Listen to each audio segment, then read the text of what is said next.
Hi everyone, my name's Raquel Ben and I'm 22 years old.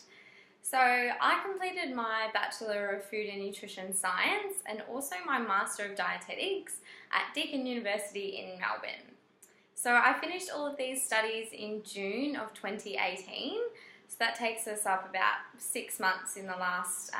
I have had a few jobs within this, which is quite daunting, but at the same goal has given me some other opportunities there, as well as I work at the private hospital. So I work alongside a bariatric surgeon and see these patients pre and post surgery, which is really interesting, and it's a big part of my role in private practice. So in terms of DAA, I have attended a few events that they have run, which have been amazing. I attended the Dietitian's Day in 2017, and this was really inspirational for me. That's what I got out of it. I was feeling quite like I didn't have purpose as a dietitian, and if I was going to make a difference in my career, and hearing people, not even dietitians speak, people from other professions speaking about dietitians really inspired me that we do amazing work and we do have a purpose. So that was really, that was an inspirational day for me. And DAA ran that, so that was one of the events that I participated in. In terms of face-to-face ones, I also went to the nutrition workshop in 2017, which taught us all about beginners of enteral and parental nutrition, which I still use today. I've actually just got it on my desk and I'm going back through it. As in my clinical role, it's quite isolated here in Mildura, so I have to do a lot of research up on that. I can phone people, definitely, and I do, but I suppose getting that knowledge behind me is really important as well. And also I attended the celiac awareness seminar as well, which was cool. So all of those I found on the DAA website and signed up through there. So DAA has been really helpful because they lead you in the right direction to make sure that you're getting all the up-to-date learning that we need, which is great. Alright, so before I started university, what do I wish I knew? I think job prospects is a really big one. So in terms of choosing your career, so knowing what's out there and what's in demand is important, just as important as what your interests are and what you want to do and what you want to achieve in your career. So dietetics is very competitive, as I'm not sure if you're aware. I wasn't really aware once I got into the course, but once I was sort of making my way through a couple of years in my bachelor, I realised that everyone's trying to get into masters and get really good scores, and then I sort of felt like, oh, I'm stuck in here, I might as well just keep going. Don't get me wrong though, I absolutely love my career. I love being a dietitian, and I'm so glad that I went through with it and pushed myself to get all the way to the end, definitely.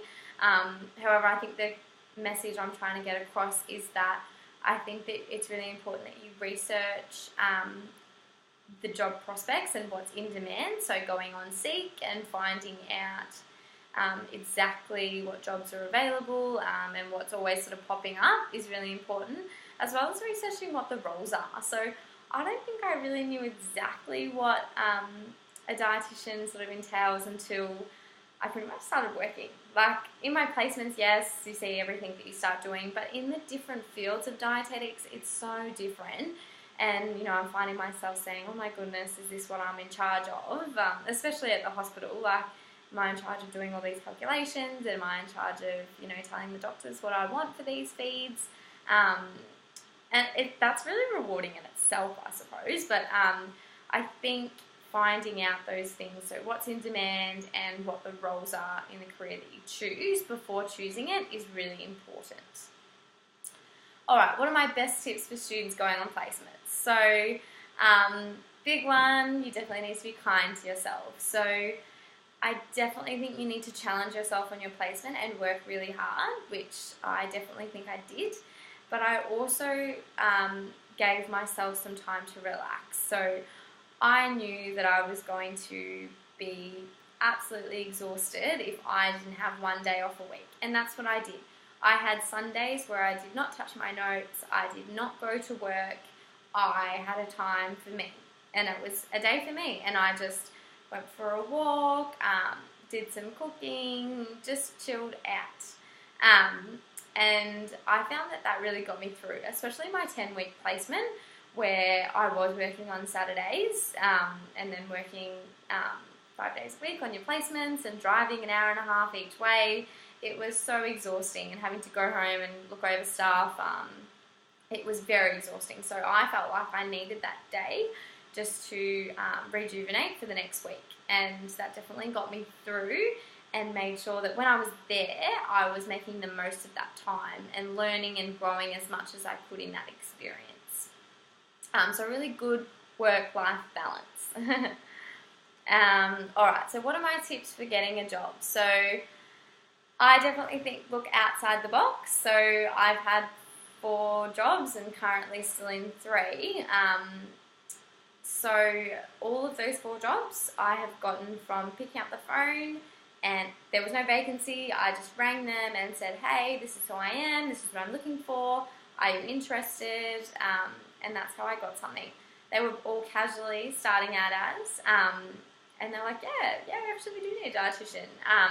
Or yeah, it would be cool to have another one on board, so when the other dietitian goes away, we have some other options. So definitely doing that. And the other thing was that I moved away. So I moved back to my hometown, back to Mildura, where I actually had connections because I'd completed a placement there.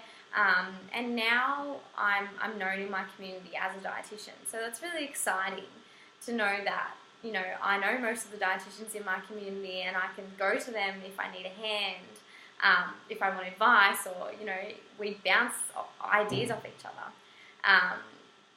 My mentor is actually here in Mildura as well, just as a coincidence. That was my last placement, and I just clicked with her, so I definitely wanted her to be my mentor. So it works really well for me. I'm back now in my hometown, it's more relaxing. And yes, I've had a few different jobs, and which is quite overwhelming because I've come from a job that I had since I was 15. So I had it for 7 years, and then all of a sudden in the last 6 months I've had 4 different jobs. So it's a big learning experience, but I looked outside the box, and now I'm working as a dietitian, and soon, hopefully, I will be applying for some full-time roles, because that's what my next sort of step is. I want to have something full-time and not be bouncing around so much. But I'm working hard now to get to my goal of getting that. What's the hardest thing about becoming an APD? So the Medicare provider number. Oh my goodness. Get this done early. So my first job was in private practice, and I needed this to start practicing by myself. I have a boss that works at the private practice. She owns the business, and I just work for her. So I needed my provider number before I could actually start seeing clients by myself.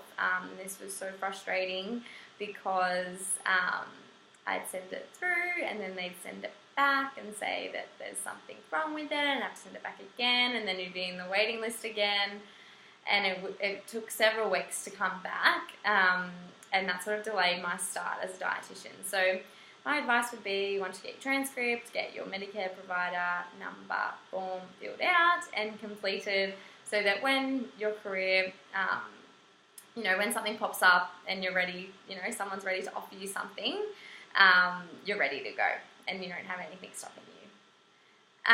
Alright, so what is the most rewarding part of my job? This is probably my favourite question. It's definitely when my clients tell other clients or other parts of our health professional team that I'm doing amazing work for them, and saying thank you. I think we sort of give that bit of the back burner, that's not something that's huge, but when you start working, it's the best feeling that someone has said that you're doing amazing work for them and you've helped them so much, and they're telling other people about it. Like, how amazing is that? That's a great way to get your name out there as a great dietitian, which is really exciting. Lastly, what's my number one piece of advice? So definitely study hard when you're at university, and learn and grow as much as you can, but also keep in mind that once we finish our studies, we are still learning. I still learn every single day that I'm on my job. There's always something new to learn, so I want you to remember that it's okay to not know everything, and it's okay to tell your client, or to that I'm not sure, and I can get back to you on that. I'd really like to do some research into that and give you the correct answer, because I don't want to give you something that's incorrect just to give you an answer on the spot. And clients really appreciate that as well. So, and I found like that was the biggest hurdle for me to get over, was at the end of university thinking, oh my goodness, I don't know everything, what am I going to do? But when I started working, I realised that there's so much more learning to do, and that's okay.